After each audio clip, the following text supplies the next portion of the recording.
And the Game Award for Best YouTuber goes to... SwooshxBear! This is the first time SwooshxBear has been nominated and won Best YouTuber of the Year. Thank you. Wow. You know, it's really a lot to win Best YouTuber of the Year. And, you know, I couldn't have done it without, of course, all of you watching at home and here with me tonight. But also, I want to give a special shout out to all the amazing video games that came out in 2024. Without further ado, here are my top games of the year. I don't play mobile games, like, at all, but when they announced a Pokemon trading card game app with a focus on collecting the cards, I was so in. If you've watched my Pokemon TCG video, then you know that the TCG game is a huge source and starting point for my love of the Pokemon brand. And seeing my friends get really excited over cards makes it feel just like good old times. It's still a very casual, coin flip-filled, luck-based card game, but opening digital card packs and sharing cool cards with friends is just so much fun. The way I played this game is I open the app, I see a cute Pokemon, I close the app for 12 hours, rinse repeat. As a casual game, it's just great. Valve made a new game this year, Deadlock, and while I was really hoping for it to be a cool class-based shooter, what it actually is a third-person MOBA. I really don't care for MOBAs at all, but I did play it with some friends while it's in a very early stage of development, and to be honest, it can still be quite fun. It has a cool look and feel to it that I do recommend if you love games like Dota or just need another excuse to stop playing League of Legends. I probably won't be revisiting this one, but it's good to see Valve actually release new games and projects again. Duck Detective: The Secret Salami is a real quick detective game with a lot of charm. You play as the titular Duck Detective, solving a case about a stolen lunch that leads to so much more. This one is quite simple, but it has cute graphics, pretty funny writing, and is really a chill detective type of game, where you solve deductions, investigate clues, and interrogate suspects. Almost like a point-and-click adventure type game, it won't take a lot of your time. I'd say it's more of a cozy, casual type of game that you can play all bundled up with a blanket while it's raining outside, which is what I did. There's also a sequel already being developed, so if this is your type of game, you gotta give Duck Detective a shot.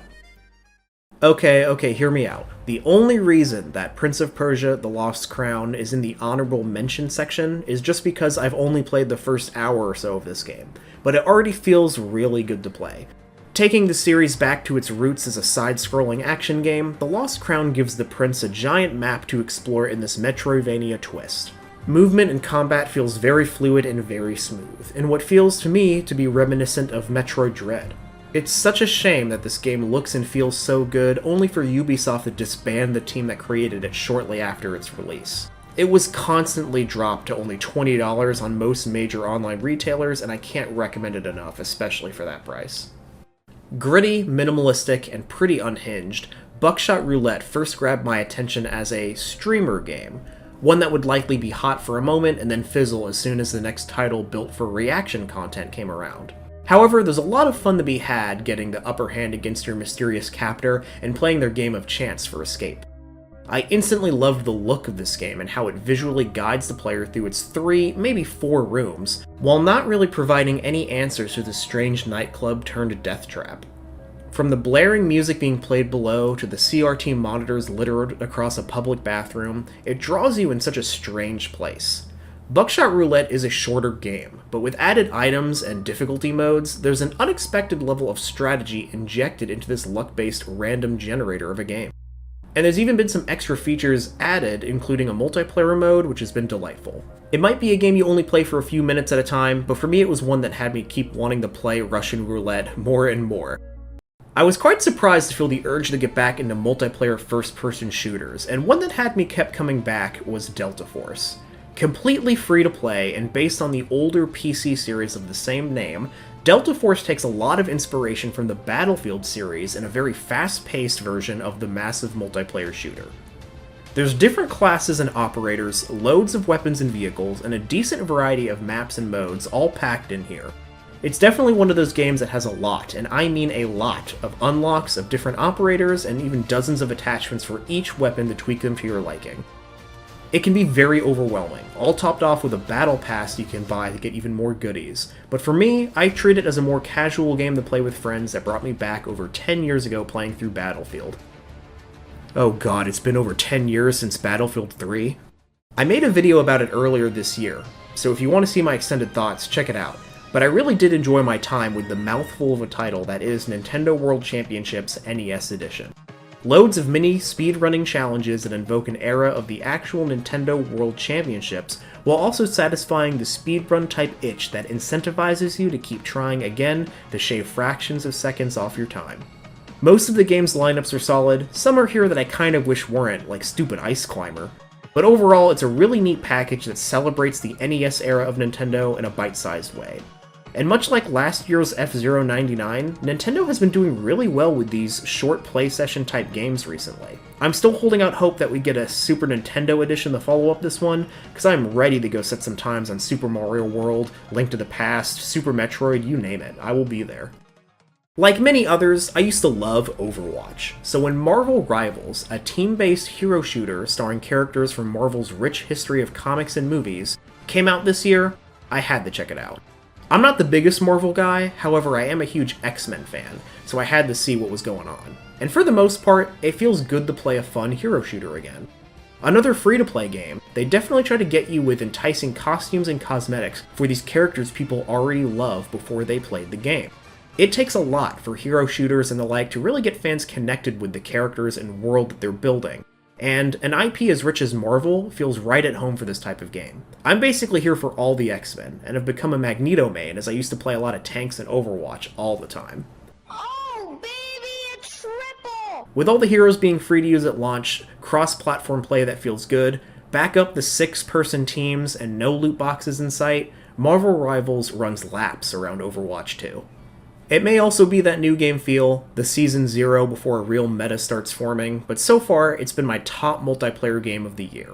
If you like hero shooters and have been missing out, this is something real special, and Marvel Rivals will make it worth your time. But you gotta make sure you play with friends. Solo queuing? Nah. Hopefully by the time this video comes out, they'll buff Wolverine and Storm and make my favorite X-Men good.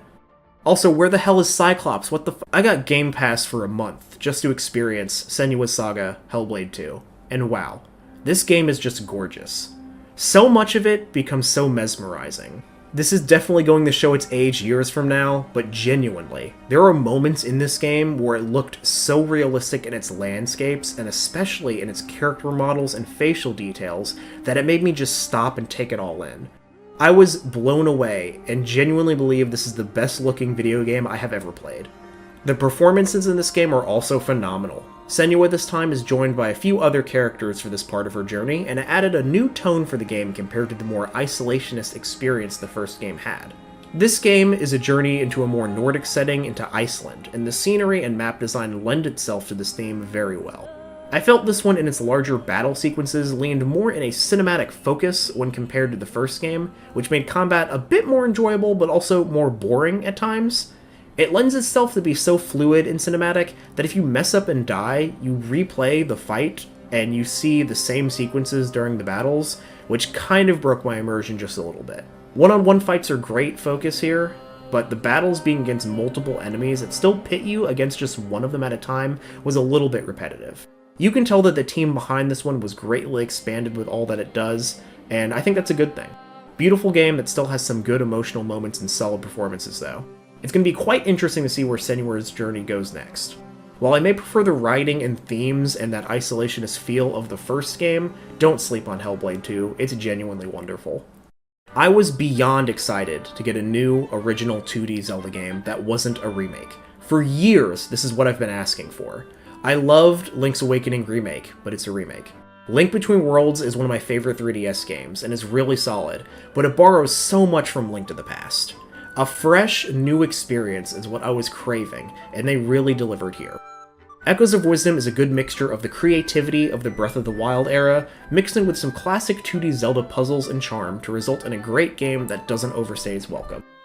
I love the way this game looks and controls, and it has a great variety as expected with cool locations, enemies, and echoes as you explore a pretty familiar Hyrule.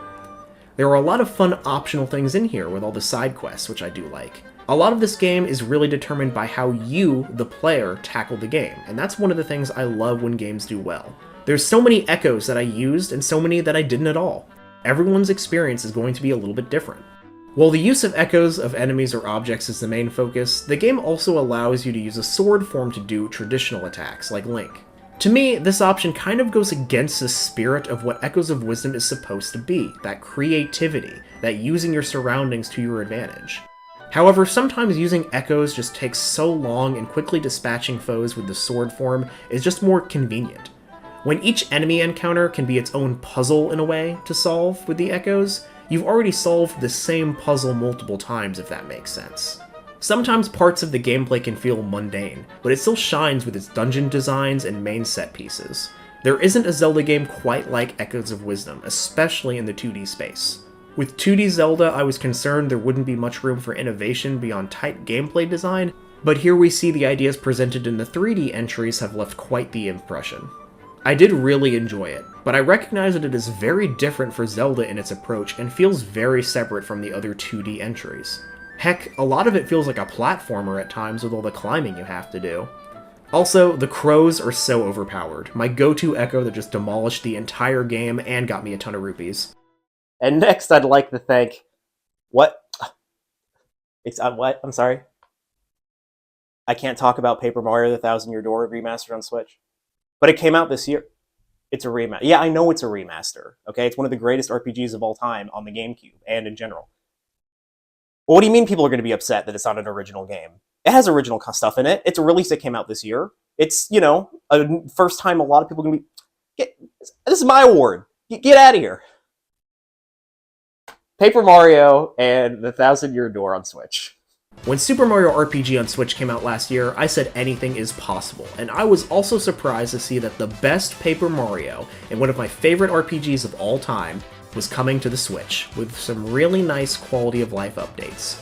This game is an absolute classic, and I won't spend too much time on it here since this is really more of a remaster than a remake, and there is a distinction there.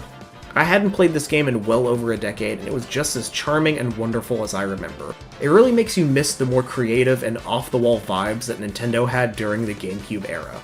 It is a great balance of fun, kid-friendly RPG with some cool challenges and a robust badge and equipment system for seasoned veterans to make your build any way you like. Some of the new changes involve a quick wheel to switch party members on the fly, an updated translation that modernizes some details, sharp, crisp visuals on a handheld screen, and some added save points around that make it a little bit easier. If you've never played The Thousand Year Door or any Paper Mario before, this is a great one to start with, and I do highly recommend the Switch version if you want a more modern way to play. Animal Well is really something special. It is such a unique take on the Metroidvania genre in so many ways. There's no real combat, as defeating enemies involve using items or simply avoiding them outright. It really rewards exploration and creativity, as there is no one way to beat the game. It lets you go in multiple directions after the very brief intro section. Items feel very good, and there are a lot of awesome moments you just have to experience blind. I love the visuals, the character and monster designs, the atmosphere, and the music. Nearly every screen has some secret for you to discover. There is so much seemingly limitless potential in Animal Well, and that blank canvas, in a way, for you to explore and see all the secrets this game holds is really something else. There's an insane amount of replayability, and even when you finish the game, you will realize there were segments that you didn't finish or didn't even see. And this game was mostly made by one guy, Billy Basso, someone that Donkey found and decided to make a publishing company for and make this their first published game, and it was a huge success. I liked this game so much that I bought it a second time when it got a physical released from Limited Run Games. Its biggest strength is in its subtlety and minimalistic style, which is something I adore in games when it hits right. It's one of the best Metroidvania games I've played in a long time, and one I will be replaying many times in the future. Astrobot is possibly one of the greatest 3D platformers I've ever played. On the surface, it might just look like a giant advertisement for PlayStation as a brand and their large legacy, and while fun, that is only just the surface of this game, even if they taunt me with Spyro the Dragon and entire worlds dedicated to Ape Escape and Loco Roco. Every moment in Astrobot is just pure fun, Walking through stages and interacting with the environment, everything responds to player input. Even walking through sprinkles in the desert stage, making footprints in the snow, feeling the vibrations across different textures. The world feels so alive and is so creative in every way that it can be presented. Level design has tons of variety, and there's always some new gameplay ideas being presented at you at every turn. No two stages are alike. It keeps going and going and going in such a great way. It's a friendly game for anyone of any age to play and have a great time. What I love most about Astrobot is how innocent and wholesome a lot of it is. It really captures a wonder for video games, and seeing so many people online talk about how this is the game that has started their love of gaming for their children, or their loved ones of any age, is just so special. To me, Astrobot represents a celebration of PlayStation in the past, and really a celebration of what games can really be now and in the future. It's just a great game. And in a lot of ways, I think it really does deserve the Game of the Year for that in its impact and creativity. Pro Jared once said that everybody has that one game. That game that completely changed your gaming journey forever. Your first game that really made you feel, that shows you how games can present an art form in media unlike any other. How it can really take you on journeys, show you worlds, experiences, have real character and depth and love put into it that you'd never experienced before. That just changes everything. For him, that game was Final Fantasy VI.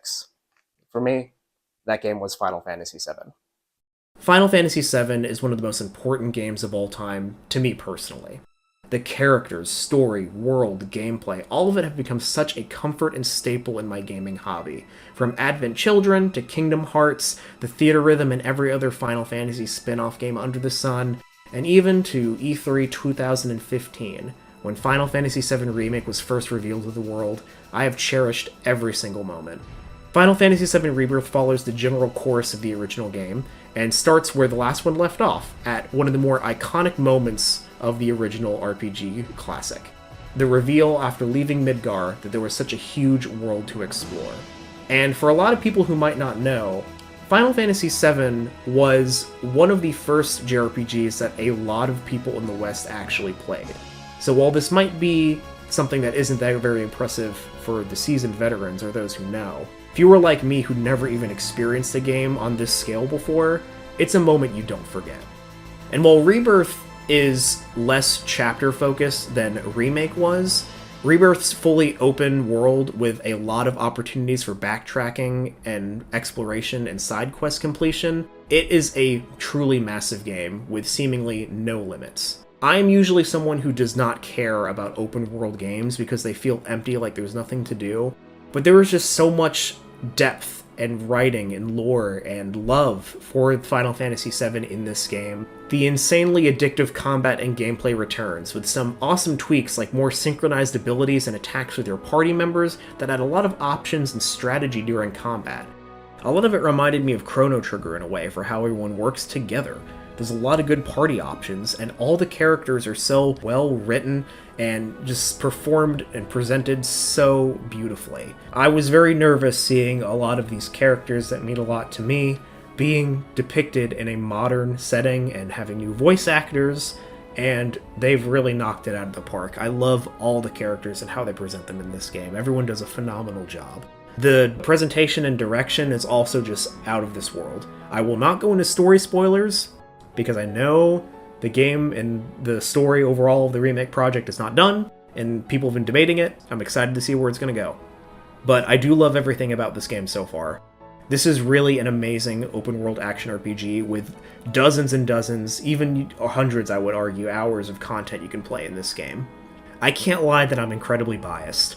I have a lot of nostalgia for Final Fantasy VII, but for new fans, I truly think this is one of the best action RPGs I've played, that has so many good emotional high moments, a ton of variety in its side content and mini-games that are completely optional but add more flavor of depth. I didn't even talk about the card game.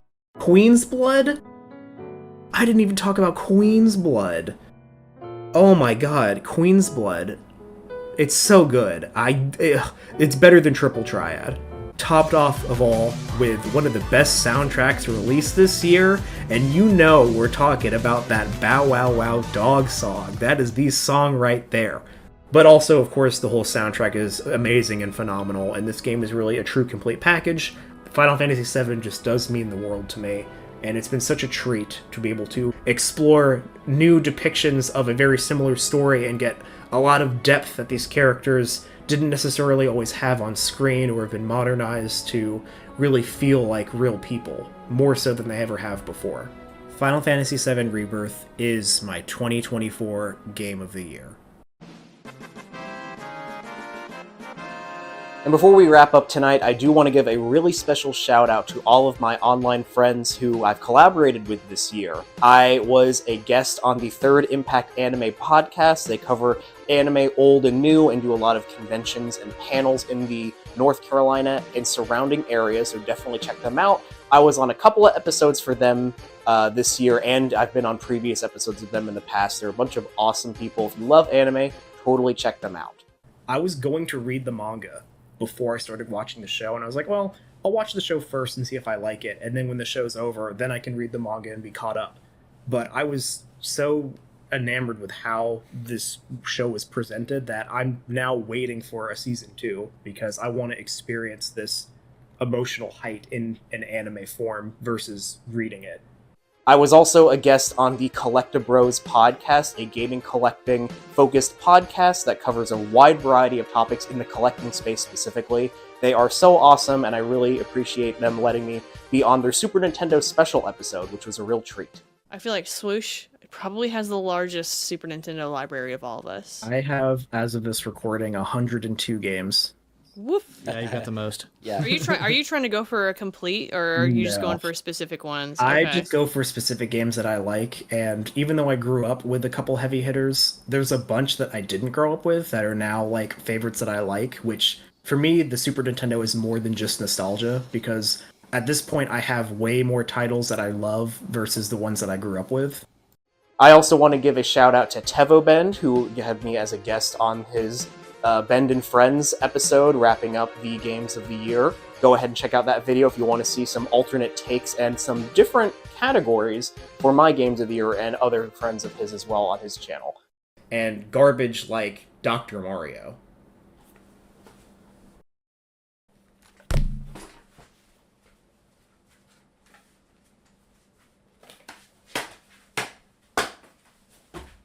And lastly, the best game this year I played that was not released in 2024 is actually another Final Fantasy game, but it's Final Fantasy VI.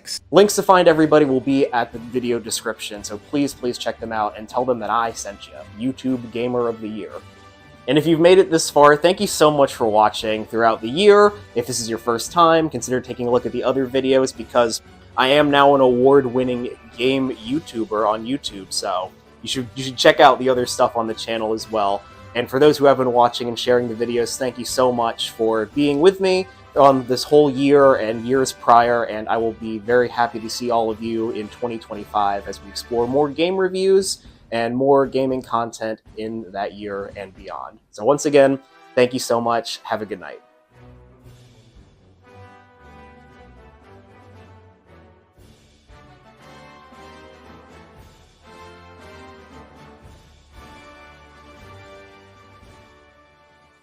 Yeah, I know, and the trophy actually doubles as a water bottle. Oh, hey, sorry, 1 second.